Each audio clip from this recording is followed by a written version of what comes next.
Hello class 10th। आज की इस वीडियो में सिंगल वीडियो के अंदर हम पूरे सिलेबस के जितने भी इम्पॉर्टेंट टॉपिक्स हैं क्लास 10th की साइंस के एग्ज़ाम के लिए जो बहुत इम्पॉर्टेंट है उन सभी को डिस्कस करने वाले हैं। तो ये वीडियो आपके लिए बहुत इम्पॉर्टेंट होने वाली है क्योंकि अब साइंस के एग्ज़ाम में कुछ ही घंटे बचे हैं। देखिए वो टाइम तो नहीं है कि आप क्वेश्चन सॉल्व कर रहे हैं, प्रैक्टिस कर रहे हैं, ये सब वो तो आप पहले कर चुके हैं, आपने अच्छे से मेहनत की है, बात ठीक है। लेकिन अभी हमें क्या करना है, एक बार सारा रिवाइज करना है। तो चलिए मिलकर रिवाइज करते हैं। सबसे पहले केमिकल रिएक्शन एंड इक्वेशन। देखिए जो chemical reaction and equation chapter है ना, इस चैप्टर के अंदर सबसे इंपॉर्टेंट टॉपिक है रिडॉक्स रिएक्शन। रिडॉक्स रिएक्शन किसे कहते हैं? ऐसी रिएक्शन जिसमें ऑक्सीडेशन और रिडक्शन ये दोनों ही प्रोसेस देखे जाते हैं, उसको हम बोलते हैं रिडॉक्स रिएक्शन। इसके लिए आप एक रिएक्शन एग्जाम्पल के तौर पर जरूर याद कर लीजिएगा। साथ ही आपको oxidising agent, reducing agent, oxidise substance और रिड्यूस सब्सटेंस किन्हें कहते हैं या किस तरीके से हम इसको फाइंड आउट कर सकते हैं गिवन रिएक्शन में से, ये चीज कवर करनी है। ठीक है, हम पूरा चैप्टर नहीं रिवाइज करेंगे, मेन जो टॉपिक्स है ना उनको लेकर चल रहे हैं। क्लियर? और कैसे क्या क्वेश्चन जनरेट हो सकता है ये भी इसी में शामिल करेंगे। अब देखिए दूसरा टॉपिक क्या हो सकता है फर्स्ट चैप्टर में से, केमिकल रिएक्शन वाले में से। सेकेंड नंबर पे आपको रिवाइज करना चाहिए कोरोजन के बारे में। कोरोजन क्या होता है? देखिए मेटल्स जब ईटन अप होती है, मतलब एक तरह से एयर और मॉइस्चर के, या फिर आप एसिड भी वहां पे शामिल कर सकते हैं, डेफिनेशन में ऐड कर सकते हैं। तो एयर और मॉइस्चर की वजह से जब हमारी मेटल्स खराब होती है ना, उसको हम बोलते हैं कोरोजन। यहाँ पे बहुत बार बच्चों को कंफ्यूजन होता है कि भाई कोरोजन क्या है, कोरोड क्या है, क्या ये दोनों सेम चीज़ है? तो इसका आंसर है नहीं। ठीक है, आज के वीडियो में आपको कोई क्वेश्चन नहीं मिलेगा कि आप सोचिएगा बताइएगा। हर एक क्वेश्चन को, हर एक टॉपिक जो भी आएंगे उसकी हम डिटेल ही लेके चलेंगे। ठीक है, लेकिन सिर्फ इंपॉर्टेंट टॉपिक्स की। तो देखिए क्या होता है कि कोरोड कब बोलेंगे हम? जब हम आयरन का जिक्र नहीं कर रहे हैं, आयरन के अलावा बाकी आप मेटल्स का जिक्र कर रहे हैं ना, तो उसको हम कोरोड बोलते हैं। लेकिन जब हम बात करते हैं आयरन के रस्ट होने की, आयरन के खराब होने, भाई आयरन क्या एक मेटल है, Fe सिंबल होता है, एटॉमिक नंबर 26 होता है। तो जब हमारा आयरन खराब होता है ना, तो उसके लिए हम नाम यूज करते हैं रस्टिंग, रस्टिंग ऑफ आयरन। अच्छा, इसका एक फार्मूला भी है, वो भी आपको याद रखना है, Fe2O3.XH2। क्लियर? तो रस्टिंग ऑफ आयरन इंडिकेट किसको कर रहा है कि भाई आयरन खराब हो रहा है, जिसका हमने अभी फार्मूला सुना। इसके अलावा जब हम दूसरा नाम यूज कर रहे हैं कोरोड, तो वो किसका इंडिकेशन कर रहा है? आयरन को छोड़कर बाकी सारी मेटल्स को। ठीक है, और पूरा जो प्रोसेस है जिसमें हम ये दोनों चीजें शामिल करते हैं उसको हम बोलते हैं कोरोजन। तो कोरोजन मतलब मेटल्स का खराब होना, जिसमें हमने दो कैटेगरी बनाई, रस्टिंग ऑफ आयरन और सेकेंड नंबर पे कैटेगरी है कोरोड। क्लियर हो गया? अब एक अलग से तीसरा टॉपिक फर्स्ट चैप्टर के लिए, वो है रेंसिडिटी। देखिए रेंसिडिटी किसे कहते हैं? जब हमारा फूड स्पॉइल होता है, ठीक है, जब हमारे फूड में क्या होता है, एक हम उसे कैरेक्टराइज कर रहे हैं अनप्लीजेंट स्मेल के बेसिस पे। अनप्लीजेंट स्मेल मतलब आप ये मानकर चलिए असहनीय स्मेल है ना, जिसको हम बर्दाश्त नहीं कर पा रहे हैं। तो हमने बोला कि हमारा फूड जब खराब हुआ, फूड का ऑक्सीडेशन हो गया। तो ऐसा क्यों होता है? देखिए ऑयल कंटेंट तो होता ही है जिसके बेस पे हमारा फूड खराब होने लगता है कुछ ही समय के गैप से। बाकी वो डिपेंड करता है एटमॉस्फेरिक कंडीशन पे, तो बहुत सारे फैक्टर होते हैं इस चीज़ के लिए भी। तो कहने का मतलब रेंसिडिटी का मीनिंग क्या होता है? रेंसिडिटी एक वो कंडीशन है जिसमें हमारा फूड जो है स्पॉइल हो रहा है। ठीक है, लेकिन हम कैसे रोक सकते हैं? इसके लिए आपको 2 से 3 मेथड जरूर याद होने चाहिए। सबसे पहले तो आप एंटीऑक्सीडेंट का यूज कर सकते हैं, इजी है। सेकेंड नंबर पे आप इस्तेमाल कर सकते हैं फॉइल पेपर का, सनलाइट के कॉन्टेक्ट से दूर रख सकते हैं। ठीक है, या फिर आप रेफ्रिजरेटर का यूज कर सकते हैं, एयर टाइट कंटेनर का इस्तेमाल कर सकते हैं। ये सारी चीज़ें, तो 3 टॉपिक हुए फर्स्ट चैप्टर में से जो काफ़ी इंपॉर्टेंट है। इसके अलावा क्या है ना कि कुछ कैरेक्टरिस्टिक्स हैं, बल्कि एग्जाम में बहुत बार होता है कि आपको रिएक्शन दी जाती है और पूछा जाता है कि भाई आप ये चेक करके बताओ कि ये रिएक्शन कौन सी है, क्या ये डिस्प्लेसमेंट है या डबल डिस्प्लेसमेंट है, सिंगल डबल 2 तरह की होती है ना, वो कॉम्बिनेशन रिएक्शन है, ये डिकम्पोजिशन रिएक्शन है। तो आपको रिएक्शन देखकर पहचानना होगा। तो इसके लिए आपको टॉपिक कौन सा कवर करना रहेगा? Types of reaction. ठीक है, टाइप्स ऑफ रिएक्शन जिसमें कॉम्बिनेशन है और आपका एक डिकम्पोजिशन रिएक्शन आता है जिसमें अंदर भी 3 कैटेगरी होती हैं, लाइट की वजह से डिकम्पोजिशन हो रहा है या हीट की वजह से डिकम्पोजिशन हो रहा है या सनलाइट के बेसिस पे है ना, तो इलेक्ट्रिकल बेसिस पे। ठीक है, तो 3 तरीके से डिकम्पोजिशन रिएक्शन है, तो वो आपको यहाँ पे कवर करना है। तो फर्स्ट चैप्टर में तो ये मेन टॉपिक्स हैं। क्लियर? बाकी आपको कंपाउंड फॉर्मेशन, वैलेंसी निकालना तो आपको आता ही है, तो उसके जरिए आप कंपाउंड फॉर्मेशन जो है वो भी याद रखेंगे, क्योंकि एनसीईआरटी में खुद भी बहुत सारे क्वेश्चन दिए हुए हैं।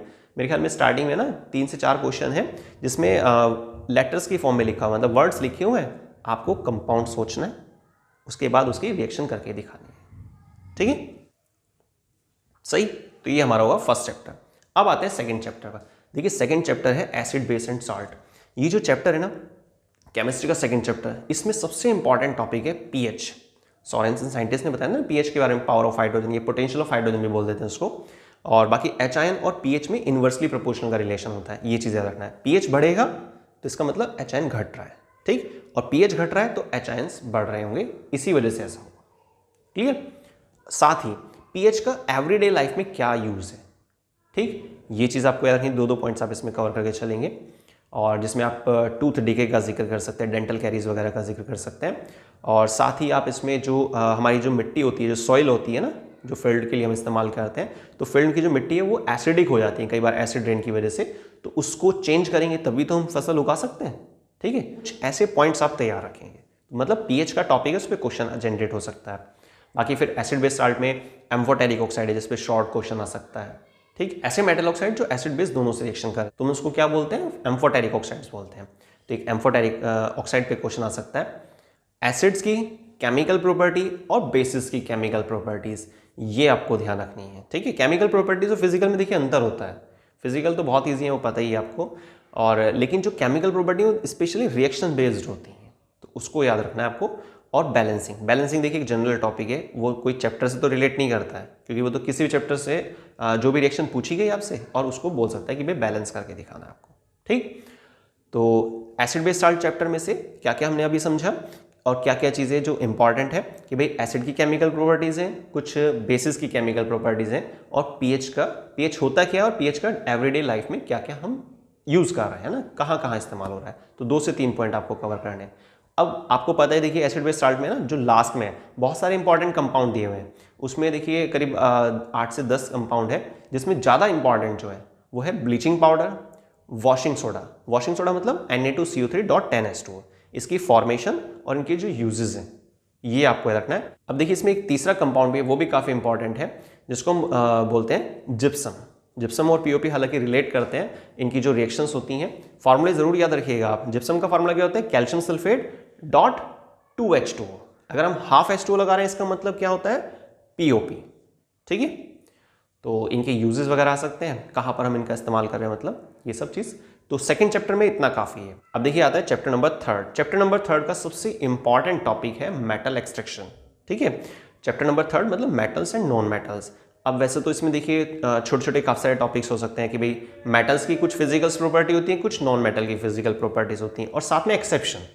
हाँ, एक्सेप्शन काम आ सकती है शॉर्ट क्वेश्चन में या एमसीक्यूज में भी क्वेश्चन डाला जा सकता है ये, ठीक। जैसे कि कार्बन, वो एक्सेप्शन में जा रहा है, कैसे भाई नॉन मेटल आपको पता ही है कि इलेक्ट्रिसिटी कंडक्ट नहीं करती हैं, लेकिन एलोट्रॉप्स होते हैं ना कार्बन की, 3 एलोट्रॉप्स होते हैं, उनमें से एक ऐसा एलोट्रॉप है जो इलेक्ट्रिसिटी कंडक्ट करता है, मतलब ग्रेफाइट उसका आंसर है, ठीक है। ऐसे ही क्या होता है कि सभी मेटल सॉलिड स्टेट में पाई जाती है रूम टेम्परेचर पर, लेकिन मरकरी जो है वो लिक्विड स्टेट में मिलता है ना। बहुत सारी मेटल्स, लगभग ये मानकर चलिए मेटल्स जितनी भी होती हैं बहुत हार्ड होती हैं, बहुत रिजिड होती हैं, लेकिन कुछ ऐसी मेटल भी जो आप अगर अपने बॉडी पर प्लेस करते हैं, उसको पाम पर प्लेस कर रहे हैं, तो वो पिघल जाती हैं। तो ऐसे कुछ एक्सेप्शंस हैं जिसको आपको कवर करना होगा, ठीक है। बाकी जैसे मैंने आपको स्टार्टिंग बताया कि chapter number third metal and non metal का सबसे इंपॉर्टेंट टॉपिक है मेटल एक्सट्रैक्शन। उसमें highly reactive metals, moderately reactive metals और लेस रिएक्टिव मेटल्स, ठीक है। ये तीनों ही पार्ट्स आपको कवर करने होंगे। इसमें से जो फर्स्ट वाला पार्ट है जहां पे हम इलेक्ट्रोलाइसिस का भी जिक्र करते हैं, इलेक्ट्रोलाइसिस पे एक सेपरेट क्वेश्चन भी आ सकता है, ठीक है। अगर आप इस वीडियो को स्टार्टिंग से लास्ट तक देखेंगे ना, तो बहुत सारे क्वेश्चन आपके मैच होने वाले हैं। और जब आपका पेपर कंप्लीट हो जाएगा, वापस से घर पर पहुंचेंगे, तो प्लीज कमेंट करके जरूर बताइएगा कि कितने क्वेश्चन आपको मैच किए, ठीक है। चलिए खैर फिलहाल आगे बढ़ते हैं क्योंकि टाइम ज़्यादा नहीं है, ठीक है। तो इलेक्ट्रोलाइसिस वगैरह को आपको कवर करना है। अब मेटल एक्सट्रैक्शन में आपको देखिए ये चीज़ जरूर याद रखनी होती है कि हाईली रिएक्टिव मेटल्स जो है 2 रूपों में मिलती हैं, क्लोराइड और ऑक्साइड्स के फॉर्म में।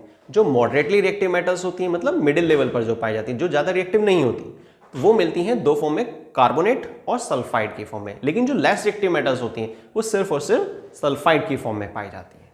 क्लियर। तो इनको कैसे हम फाइंड आउट कर सकते हैं, क्या कैल्सिनेशन प्रोसेस होता है और क्या रोस्टिंग होता है, इनमें डिफरेंस क्या है। कार्बन का रिड्यूसिंग एजेंट के तौर पर हम इस्तेमाल करते हैं, ये भी मेटल एक्सट्रैक्शन से जुड़ जाता है। और थर्माइट रिएक्शन, इस पर शॉर्ट क्वेश्चन आ सकता है, लॉन्ग के आने के चांसेस नहीं है, ठीक है, क्योंकि ज़्यादा मटेरियल इसमें है ही नहीं।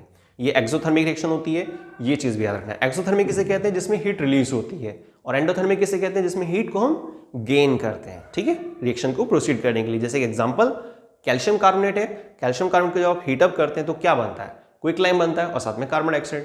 तो एंडोथर्मिक हुई ना, क्योंकि हमने हीट दी तभी तो प्रोडक्ट बन पाया। इजी है। चलिए खैर, ये हमारे पास 3 चैप्टर कंप्लीट हो गए। अब आते हैं केमिस्ट्री के लास्ट चैप्टर, मतलब chapter number 4, carbon and it's a compound. देखिए इस चैप्टर में IUPAC तो ज़्यादा नहीं आने वाली है ना, वो आपने देखा भी होगा NCERT में ज़्यादा IUPAC के क्वेश्चंस नहीं हैं, और अगर है भी 2-4 क्वेश्चन तो वो बहुत सिंपल है, ठीक। अब इस चैप्टर के अंदर सबसे इंपॉर्टेंट क्या है? देखिए सैपोनिफिकेशन, है ना। सैपोनिफिकेशन के साथ जो सोप से जुड़ा टॉपिक है, सोप डिटर्जेंट में डिफरेंस भी हो सकता है, कम से कम 3 या 4 डिफरेंस आपको याद रखने सोप और डिटर्जेंट में, क्लियर। और उससे भी ज़्यादा इंपॉर्टेंट है cleansing action of soap. Micelle formation क्या होता है शॉर्ट क्वेश्चन के फॉर्म में, और स्कम किसे कहते हैं, कैसे साबुन जो है अच्छे से झाग दे पाता है सॉफ्ट वाटर में, पर लेकिन हार्ड वाटर में वो अच्छे से झाग नहीं दे पाता है। तो ये सारी चीज़ें आपको सोप से जुड़ा जो टॉपिक है वो कंप्लीट कवर करना होगा। इसमें लॉन्ग क्वेश्चन भी आ सकता है और शॉर्ट के भी चांसेस है, ठीक है। अब इसके अलावा जो इस चैप्टर में बनता है वो है सैचुरेट और अनसैचुरेट। ये क्या चीज़ें हैं, क्या डिफरेंस है, ठीक। अनसैचुरेट को हम सैचुरेट में कैसे चेंज कर सकते हैं? आपको पता ही है, ये हाइड्रोजनेशन रिएक्शन होती है जिसको हम क्या बोलते हैं? ऑयल टू घी कन्वर्जन, है ना। या अनसैचुरेट को सैचुरेट में चेंज करना H2 की मदद से और निकल कैटलिस्ट की प्रेजेंस में, ठीक है। अब चैप्टर नंबर 4 का एक और इंपॉर्टेंट टॉपिक है, वो है केमिकल प्रॉपर्टीज क्या है हाइड्रोकार्बन कंपाउंड्स की, ठीक है। कुछ इंपॉर्टेंट स्ट्रक्चर हैं जो इस चैप्टर के अंदर आ सकती हैं एग्जाम में, जैसे कि Cl2 की स्ट्रक्चर है, और आपका H2 की स्ट्रक्चर है, N2 की स्ट्रक्चर है, या C2H6, साइक्लोहेक्सीन की स्ट्रक्चर है, बेंजीन की स्ट्रक्चर है। तो आपको कुछ स्ट्रक्चर भी मालूम होनी चाहिए। चैप्टर नंबर 4 की बात चल रही है ना। और वाई कार्बन कंपाउंड एग्जिस्ट मोर इन नंबर, इसके 2 बेसिक से रीजन होते हैं, टेट्रावैलेंसी और कैटनेशन। ये पॉइंट्स आपको याद रखने हैं। और साथ ही जो एलोट्रॉप्स है, एलोट्रॉप्स के अंदर देखिए 3 होते हैं ना, डायमंड, ग्रेफाइट और बकमिंस्टर फुलरेंस। तो उसमें डायमंड के चांसेस ज़्यादा हैं और बकमिंस्टर फुलरेंस के, ठीक है। बाकी 2 यूजेस आपको जरूर पता होने चाहिए कि कहाँ हम इसका इस्तेमाल कर रहे हैं। तो ये कुछ छोटे छोटे से टिप्स हैं इस चैप्टर से जुड़े हुए। तो चैप्टर नंबर 4 हमारा कंप्लीट हो गया, केमिस्ट्री साइड हो गई है, ठीक है। अब स्टार्ट करते हैं फिजिक्स को। देखिए फिजिक्स में आपके पास सबसे पहले चैप्टर आता है लाइट, रिफ्लेक्शन एंड रिफ्रैक्शन, ठीक है। जो लाइट चैप्टर है ना, रिफ्लेक्शन और रिफ्रैक्शन, इसमें मिरर और लेंस 2 सेक्शन है। मिरर के अंदर देखिए आपको रिफ्लेक्शन मतलब कि डेफिनेशन क्या होती है रिफ्लेक्शन की, ये चीज़ ध्यान रखनी है, उसकी एक प्रॉपर जो डेफिनेशन है, साथ ही उसका जो डायग्राम है। एंगल्स जरूर याद रखिएगा कि एंगल्स यहाँ पर बराबर होते हैं, क्योंकि रिफ्रैक्शन में तो बराबर नहीं होते हैं, एंगल आई एंगल आर के इक्वल नहीं होता है, लेकिन रिफ्लेक्शन में इक्वल होता है, ये चीज़ याद रखनी है। तो डेफिनेशन हो गई है, डायग्राम हो गया है, 2 जो लॉज होते हैं, 2 नियम जो होते हैं ना रिफ्लेक्शन के, वो आपको याद रखने हैं।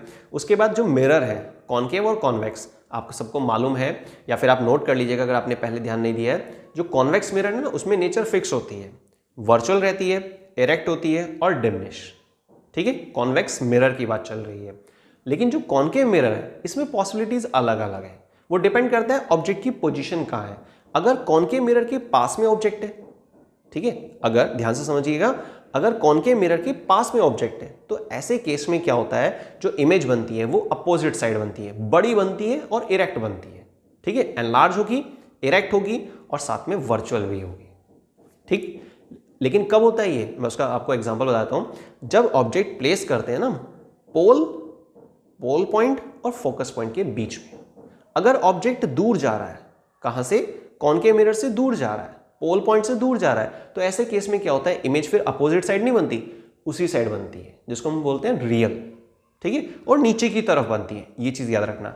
अगर कॉनकेव मिरर में रियल इमेज बन रही है तो हमेशा इन्वर्टेड होगी, और अगर वर्चुअल इमेज बन रही है तो हमेशा इरेक्ट होगी। पॉइंट नोट कर लेना आप, और अगर आपको पहले से मालूम है तो सिंपल रिवाइज हो गया। अब आते हैं आगे मिरर फार्मूला। मिरर फार्मूला में देखिए बहुत बार मैंने देखा है जब बच्चों की कॉपी चेक की जाती है कि भाई बच्चे क्या करते हैं ना, क्वेश्चन पढ़ा हुआ है, ठीक है, सही है, क्वेश्चन समझ में आ गया उनको, लेकिन जल्दबाजी में मिरर फार्मूले में प्लस माइनस को लेकर गलत कर देते हैं, ठीक है। आपको याद रखना है जो मिरर फार्मूला होता है वो क्या है, 1/f is equal to 1/v plus, ठीक है, 1/u। तो मिरर फार्मूले में प्लस यूज करते हैं, याद रखना है। जो लेंस फार्मूला हम अभी पढ़ेंगे, रिवाइज करेंगे, उसमें माइनस होता है। तो चीज़ें आप थोड़ा सा ध्यान से सॉल्व करना, क्वेश्चन जो भी सॉल्व करेंगे क्वेश्चन को ध्यान से पढ़ना है, उसके बाद फोकस करना है, ठीक है, कि भाई इस क्वेश्चन में हमने जो आंसर लिखने जा रहे हैं उसमें क्या कैसे लिखना चाहिए हमें, ठीक है ना। तरीका सिंपल होता है, न्यूमेरिकल का बहुत इजी तरीका होता है। गिवन जो है ना, सबसे पहले आप उसको लिख लीजिए, है ना। उसके बाद फिर आपने फार्मूला सोचना है उससे रिलेटेड, जो भी फार्मूला आप यूज़ करने वाले हैं, और फिर नेक्स्ट तीसरा स्टेप होता है न्यूमेरिकल का वैल्यू पुट करने का, और चौथा स्टेप है उसको सिंप्लीफाई करने का, ठीक है। अगर सिंप्लीफिकेशन में थोड़ा सा भी प्रॉब्लम लग रही है ना, तो आप शुरू के 3 स्टेप करेंगे ना, उस पर भी मार्क्स मिलेंगे। टाइम ज़्यादा इन्वेस्ट नहीं करना है क्वेश्चन में, ठीक है, टाइम बचा के जरूर चलना है, तभी तो 3 घंटे में सारा पेपर सॉल्व कर पाएंगे विद रीचेकिंग, ठीक है। चलिए खैर, तो ये वाली चीज़ हो गई। तो मिरर के बारे में आपको पता चल गया है कैसे कैसे क्या होता है। और हाँ, एक और खास बात, मिरर जो कॉनकेव और कॉन्वेक्स है, इनकी दो यूजेस जरूर याद कर लेना। कई बार होता है कि यूजेस भी पूछे जाते हैं।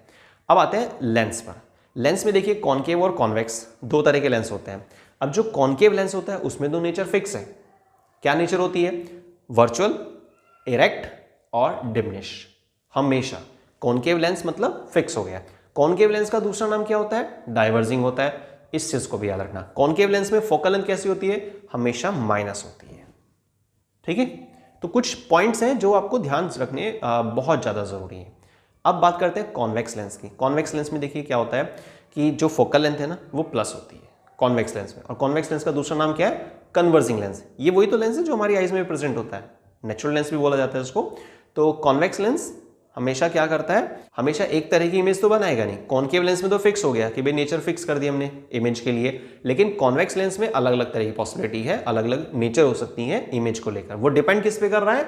ऑब्जेक्ट कहां खड़ा है, ठीक है, ऑब्जेक्ट कहां खड़ा है इस पर डिपेंड करता है।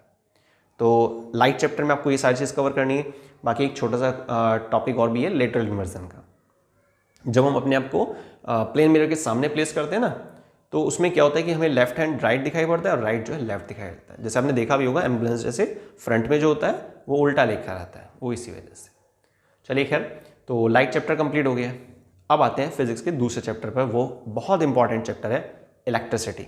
बल्कि आप ये मानकर चलिए इलेक्ट्रिसिटी आपका करीब 10 से 12 नंबर तक जा सकता है एग्जाम के हिसाब से, है ना। ब्लूप्रिंट वगैरह आपने देखा ही होगा, पर फिर भी ब्लूप्रिंट में थोड़ा बहुत चेंजेस भी हो सकता है। तो खैर इलेक्ट्रिसिटी में देखते हैं इलेक्ट्रिक पोटेंशियल और इलेक्ट्रिक पोटेंशियल डिफरेंस, इन दोनों में अंतर होता है ना, इस चीज को आप ध्यान रखिएगा। कुछ 10 से 12 फार्मूले हैं। मेन फार्मूले क्या है? R इज इक्वल टू में resistivity length upon area, first formula. Second formula है resistance in series, RS is equal to R1 plus R2, ठीक है। थर्ड फार्मूला आपके पास 1 अपॉन RP, मतलब पैरेलल के लिए 1 upon RP is equal to में 1 upon R1 plus 1 upon R2। जितने भी हैं, अगर 4 रेजिस्टेंस है तो इसी तरह से आप जोड़ते चल जाएंगे उसको। क्लियर? इसके बाद एक इंपॉर्टेंट फॉर्मूला आता है E is equal to P into T, electrical energy बराबर पावर इंटू टाइम, है ना। तो ये 4 मेन फार्मूले हैं, बाकी वैसे टोटल 10 से 12 फार्मूले होते हैं। खैर इलेक्ट्रिकल एनर्जी पे तो कई बार क्वेश्चन भी आता है। आपको कुछ कंडीशन देंगे कि कोई घर है जिसमें करीब 4 ट्यूबलाइट हैं, इतने इतने वाट की, इतने घंटे इस्तेमाल हो रही हैं, 2 पंखे हैं, एक फ्रिज है, एक AC है, मतलब कुछ ऐसे अप्लायंसेस के बारे में आपको डिटेल दी जाएगी।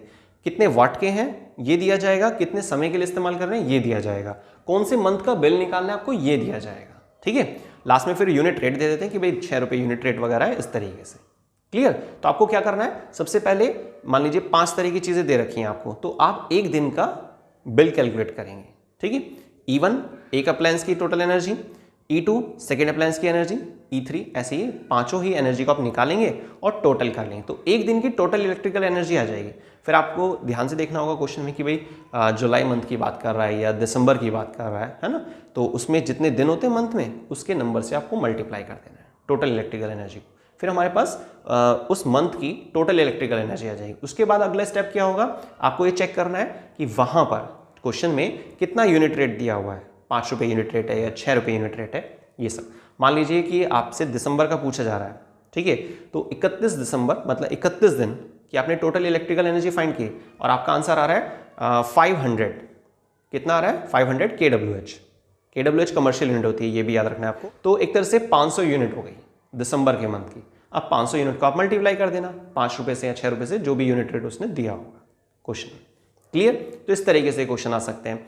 या फिर आपसे है ना पूछा जा सकता है, एक सर्किट डायग्राम दे दिया जाएगा, उस सर्किट डायग्राम में कुछ रेजिस्टेंस लगे होंगे, सीरीज में होंगे या फिर पैरेलल में होंगे, तो आपको टोटल रेजिस्टेंस निकलवाएगा, बैटरी का जो पोटेंशियल वगैरह है वो दिया होगा कि भाई 240 वोल्टेज है और आपसे करंट फाइंड करवा लेगा। ठीक, 2 पार्ट्स तो ये हो सकते हैं। तीसरा पार्ट एक थोड़ा सा टफ होता है जो आपको थोड़ा ध्यान, टफ हालांकि देखिए इजी और टफ कुछ नहीं होता।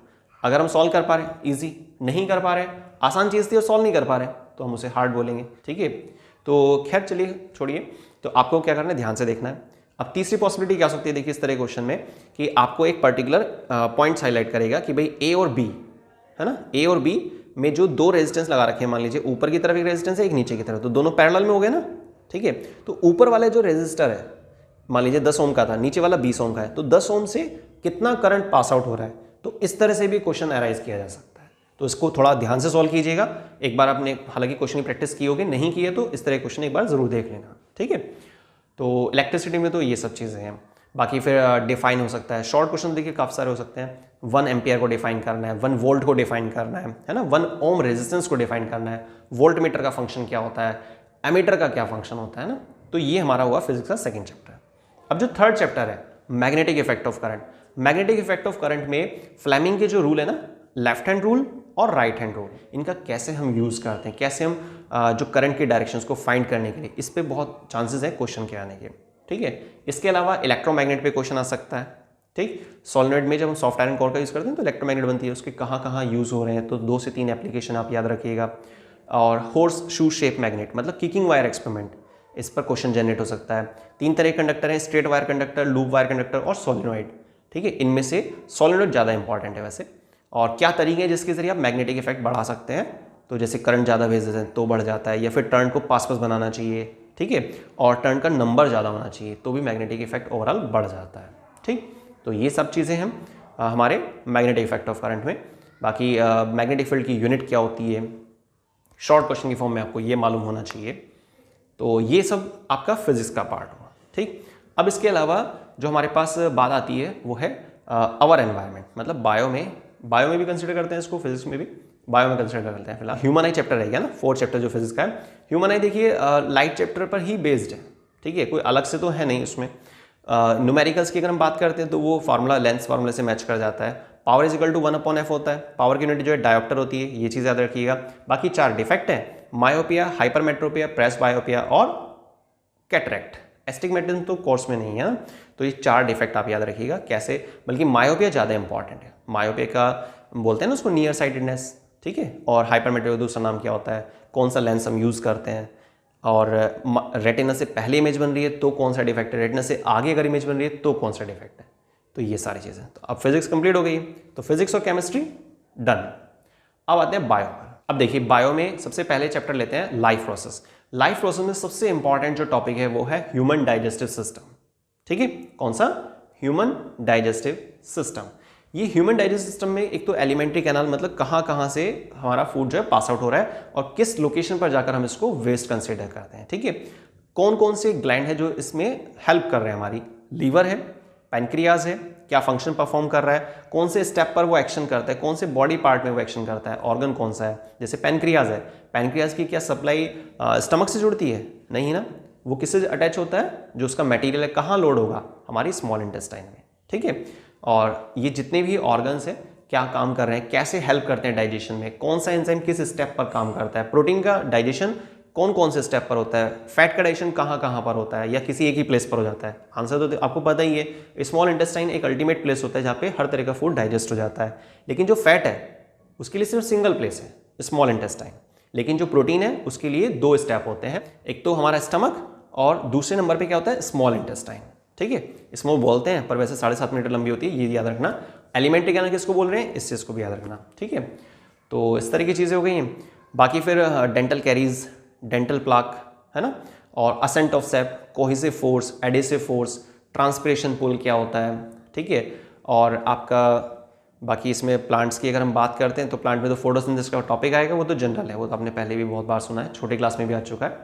मीजोफिल सेल क्या होती हैं, है ना, कहाँ पर कौन सी पिगमेंट है बल्कि प्लांट्स में जो हमारे फोटोसिंथेसिस के प्रोसेस को कंप्लीट कराती है ना, उसका एक्चुअल फंक्शन क्या होता है। देखते हैं रेस्पिरेशन, है ना, ह्यूमन रेस्पिरेटरी सिस्टम जो है उसमें ब्रीथिंग और रेस्पिरेशन को लेकर डिफरेंस पूछा जा सकता है। उसमें कम से कम देखिए आपको 3 डिफरेंस जरूर याद रखने हैं। और बाकी ह्यूमन रेस्पिरेटरी सिस्टम, अब देखिए डायग्राम के तो आने के चांसेस बहुत कम है, मैक्सिमम चांस क्या होते हैं, देखिए डायग्राम बना मिलता है आपको और वहाँ पर एक लाइंस डली होती है कि भाई इस पार्ट्स का क्या नाम है, इस पार्ट का नाम क्या है, और बहुत बार होता है कि उन पार्ट्स के फंक्शन भी पूछ लिए जाते हैं आपसे। ठीक है, तो अगर आपने ह्यूमन रेस्पिरेटरी सिस्टम पूरा पढ़ा है तो बात वही है, डायग्राम नहीं बनवा रहे, बहुत अच्छी बात है। ठीक है, तो आप सॉल्व कर सकते हैं आसानी से। बाकी फिर रेस्पिरेटरी सिस्टम में ज़्यादा नहीं है, मेन तो देखिए ह्यूमन डाइजेस्ट सिस्टम है, उसमें डिटेल भी बहुत सारी है, काफ़ी सारे छोटे छोटे क्वेश्चन भी आ सकते हैं। और फिर आपका आता है ब्लड सर्कुलेटरी सिस्टम, ये भी काफ़ी इंपॉर्टेंट मानिए अब इसको। हमारा जो ब्लड है वो कैसे काम करता है ना, ब्लड के कंपोनेंट्स क्या होते हैं, ब्लड प्लाज्मा होता है, ब्लड सेल्स होती हैं, ब्लड सेल्स 3 प्रकार की होती हैं, आरबीसी, डब्ल्यूबीसी और प्लेटलेट है ना, इनके दूसरे नाम। और जो ब्लड प्लाज्मा है उसमें दो सेक्शन बनाते हैं आप, एक तो 90% वाटर होता है, 10% अदर सब्सटेंस होते हैं जिसमें वाइटामिन, मिनरल्स, हार्मोन्स है ना, इन सब चीज़ों आपको पता ही है ब्लड क्या करता है, ट्रांसपोर्ट का काम करता है। सेकेंड एक और चीज़ भी होती है ट्रांसपोर्ट के लिए जिसको हम लिम्फ बोलते हैं, वो लिम्फेटिक सिस्टम के अंदर आता है ना। तो ब्लड वेस्कुलर सिस्टम में आपको ब्लड के कंपोनेंट, ब्लड का जो फ्लो चार्ट हमने सुना है, इसके बारे में ध्यान रखना है। हमारा हार्ट क्या काम करता है, हमारा हार्ट जो एक तरह की मोटर है जो ब्लड को पंप करता है, ब्लड चलेगा, पाइप के अंदर चलेगा, मतलब ब्लड वेसल्स में चलेगा, आर्टरीज, वेन्स में, लेकिन जब उसको प्रेशर मिलेगा तभी तो चलेगा ना। ठीक है, अब जो हमारा ब्लड जो होता है, जो प्योर ब्लड है जिसको हम ऑक्सीडेंटेड ब्लड बोलते हैं, जो आर्टरीज के जरिए जाता है, हार्ट के आगे वाला पाइप तो एओर्टा होता है, आगे फिर आर्टरीज वगैरह बोलते हैं उसको, तो वो क्या करते हैं जब ऑर्गन्स तक पहुंचेगा तो काम करते करते ना उसका प्रेशर डाउन हो जाता है। तो अब क्या करता है, वो प्रेशर को गेन करने के लिए हमारे हार्ट में फिर से एंटर करेगा, प्रेशर गेन करेगा और फिर पहुंचेगा प्योरीफिकेशन के लिए लंग्स के पास। लंग्स क्या करते हैं, गैसेस एक्सचेंज करते हैं, मतलब CO2 को बाहर निकलवाते हैं, O2 को ऐड करवाते हैं। ठीक है, तो CO2 वाला जो सेक्शन है उसको हम बोल रहे हैं डीऑक्सीजनेटेड ब्लड, मतलब ऑक्सीजन नहीं है, और ऑक्सीजन वाला जो ब्लड है उसको क्या बोल रहे हैं, ऑक्सीजनेटेड ब्लड, मतलब आर्टरीज के अंदर जो होता है। अच्छा, इसमें आर्टरीज और वेन्स को लेकर जो डिफरेंस है ना वो भी याद रखना, आर्टरीज डीपली सीडेड होती हैं, वेन्स सुपरफिशियल होती हैं। आर्टरीज में प्योर ब्लड होता है, वेन्स में इम्प्योर ब्लड होता है ना। और आर्टरीज में वाल्व नहीं होती क्योंकि प्रेशर है ना, वाल्व की जरूरत ही नहीं है, लेकिन वेन्स में वाल्व होती हैं। और वाल्व क्या काम करती हैं, बैक फ्लो के होने से रोकती हैं, हमारा ब्लड जो है वापस न आ जाए उसको रोकती हैं, एक तरह से बैक फ्लो को रोक कर चल रही है हमारे ब्लड के। ब्लड वेस्कुलर सिस्टम में बस इतना ही है, बाकी फिर पल्मोनरी आर्टरीज है, पल्मोनरी वेन्स है, आयोर्टा क्या होता है ना, हार्ट की मतलब एक स्ट्रक्चर, डबल सर्कुलेशन, मतलब ये पूरा जो मैंने आपको मैकेनिज्म बताया ये सारा डबल सर्कुलेशन ही है। ठीक है, इसके अलावा फिर लास्ट टॉपिक आता है लाइफ प्रोसेस का, और वो है कौन सा, एक्सक्रीटरी सिस्टम। हमारा जो एक्सक्रीटरी सिस्टम है उसमें 4 स्टेप होते हैं सिंपल से, किडनी, यूरेटर, थर्ड नंबर पे ब्लैडर, यूरिनरी ब्लैडर बोलते हैं उसको, लास्ट आता है यूरेथ्रा। चारों स्टेप के बारे में थोड़ा थोड़ा सा आपको लिखना होता है तो हमारा ये एक्सक्रीटरी सिस्टम कंप्लीट हो जाता है। अब एक्सक्रीटरी सिस्टम में आप यूनिट है ना, या फिर ऐसा भी बोल सकते हैं किडनी क्या फंक्शन परफॉर्म करती है, यूरिन फॉर्मेशन का काम करती है और ऑस्मो रेगुलेशन करती है। ऑस्मो रेगुलेशन कैसे बोलते हैं, बॉडी में वाटर और मिनरल्स के लेवल को बनाए रखना, उसको बोलते हैं ऑस्मो रेगुलेशन। ठीक है, अब जो किडनी है उसकी यूनिट क्या है, उसको बोलते हैं नेफ्रॉन। याद रखिएगा, न्यूरॉन अलग है, ये नेफ्रॉन है। नेफ्रॉन में 2 हिस्से होते हैं, मेल्फिजियन बॉडी होता है और ट्यूबुलर पार्ट होता है। ट्यूबुलर पार्ट में 3 सेक्शन होते हैं, पीसीटी, डीसीटी और बीच में होता है लूप ऑफ हेनल। ठीक है, लेकिन जो मेल्फिजियन बॉडी है, मेल्फिजियन बॉडी के अंदर होता है देखिए 2 पार्ट है ना। सबसे पहला पार्ट होता है बॉमन कैप्सूल, एक सी शेप स्ट्रक्चर मानकर चलिए उसको, बीच में होता है ग्लोमेरुलस। ठीक, एफरेंट पाइप एंटर करता है, इफरेंट पाइप बाहर निकलता है। जो इफरेंट पाइप बाहर निकलेगा वो बनाता है वास रेक्टा। वास रेक्टा क्या होता है, पूरा जाल होता है जो नेफ्रॉन पे पड़ा रहता है, लेकिन कौन से पाइप ने बनाया, इफरेंट ने बनाया। ठीक है, तो ये स्ट्रक्चर आपको ध्यान रखनी है। और यूरिन फॉर्मेशन इसके जरिए हो पाता है, जो भी इम्प्योरिटीज़ होती है ना उसको हम कहाँ पर ले लेते हैं, नेफ्रॉन वाले पार्ट के अंदर, और यूरिन की फॉर्म में फिर वो बाहर निकलता है। ठीक है, तो ये चीज़ है। बाकी हेपेरिन एक एंटीकोगुलेंट सब्सटेंस होता है जो ब्लड को जमने नहीं देता है, ये शॉर्ट में आप याद रखिए पॉइंट के तौर पर। तो लाइफ प्रोसेस कंप्लीट हो गया। अब आते हैं कंट्रोल कोऑर्डिनेशन पे। कंट्रोल कोऑर्डिनेशन में देखिए क्या होता है कि जो हार्मोन्स हैं वो ज़्यादा तो है नहीं, तो मेन हार्मोन आप कवर कर लेना। पिट्यूटरी के लिए आप एक तो ग्रोथ हार्मोन कवर कर सकते हैं, ऑक्सीटोसिन, वासोप्रेसिन, ठीक है, प्रोलैक्टिन हार्मोन, और TSH मतलब थायराइड स्टिमुलेटिंग हार्मोन है। तो ये कुछ मेन हार्मोन है, इनके फंक्शन आपको कवर करने हैं। बाकी ग्लैंड्स की अगर हम बात करते हैं तो पेनक्रियाज काफ़ी इंपॉर्टेंट है। पेनक्रियाज हार्मोन्स रिलीज करते हैं ना, इंसुलिन और ग्लूकागन, ये एंटागोनिस्टिक होते हैं, विपरीत काम करते हैं एक दूसरे के। और पेनक्रियाज हो गया, पिट्यूटरी हो गया, पाइनल ग्लैंड वगैरह तो है ही नहीं सिलेबस में। इसके अलावा फिर एडिनल ग्लैंड है जिसमें एड्रेनलिन हार्मोन निकलता है ना, इसको आप याद रखिएगा। तो एनिमल हार्मोन तो इतने काफ़ी हैं। बाकी फिर आते हैं प्लांट हार्मोन पर, 5 होते हैं ना, 5 में से 4 ज़्यादा ज़रूरी हैं, ऑक्सीजन, जिब्रेलिन, एब्सिसिक एसिड और साइटोकाइनिन, ठीक है, और इथाइलिन। और सभी हार्मोन, इथाइलिन एक इंपॉर्टेंट है वैसे, इथाइलिन को इंपॉर्टेंट क्यों बोल रहे हैं, क्योंकि ये गैसियस हार्मोन है, बाकी 4 गैसियस हार्मोन नहीं है। इथाइलिन जो होता है वो गैसियस हार्मोन होता है, ठीक है। तो हर एक हार्मोन के दो दो फंक्शन, कौन सा हार्मोन है जो डोरमेंसी को ब्रेक करने में काम आता है, कौन सा हार्मोन है जो डोरमेंसी को बनाता है, ठीक है। इस चीज़ को भी याद रखिएगा क्योंकि ये एंटागोनिस्टिक हो जाएंगे नेचर में, ठीक। बाकी फिर प्लांट मूवमेंट है। प्लांट मूवमेंट में देखिए नास्टिक और ट्रॉपिक दो तरह की मूवमेंट होती है। नास्टिक में दो तरह की पॉसिबिलिटी होती है। नास्टिक का मतलब क्या है, नॉन डायरेक्शनल मूवमेंट, ठीक है। फोटोनास्टिक होता है, एक होता है थिग्मोनास्टिक। दोनों का ही एक एक एग्जाम्पल, सिंगल एग्जाम्पल काफ़ी है। और जो हमारे पास बात आती है उसकी दूसरी तरफ ट्रॉपिक मूवमेंट, वो 5 तरह की है, ठीक है। तो सभी की लिस्ट जो है सिंगल एग्जाम्पल के जरिए आप कवर करके चलेंगे। तो इसके अलावा बाकी ब्रेन का एक टॉपिक बचता है। ब्रेन में देखिए नर्वस सिस्टम जिसको हम बोल चल रहे हैं मेनली, तो नर्वस सिस्टम के अंदर दो सेक्शन होते हैं, एक तो होता है CNS और एक होता है PNS। PNS मतलब peripheral nervous system. Peripheral nervous system में देखिए क्रेनियल नर्व्स होती हैं, स्पाइनल नर्व्स होती हैं। क्रेनियल नर्व्स का कितना नंबर होता है वो आप याद रखिएगा, 12 पेयर होता है ना। और स्पाइनल नर्व का कितना होता है, 31 पेयर होता है, 31 पेयर मतलब 62 नर्व्स होती है ना। और क्रेनियल में तो एक बल्कि बहुत अच्छा एग्जाम्पल भी है फेशियल नर्व्स, वो क्रेनियल नर्व्स में ही आता है। अब दूसरी तरफ क्या है, CNS सेंट्रल नर्वस सिस्टम, जिसमें ब्रेन और स्पाइनल कॉर्ड है। स्पाइनल कॉर्ड का फंक्शन याद रखना है आपको, रिफ्लेक्स सेक्शन में काम आता है। तो अब जो ब्रेन है, ब्रेन में फोर ब्रेन, मिड ब्रेन और हिंड ब्रेन।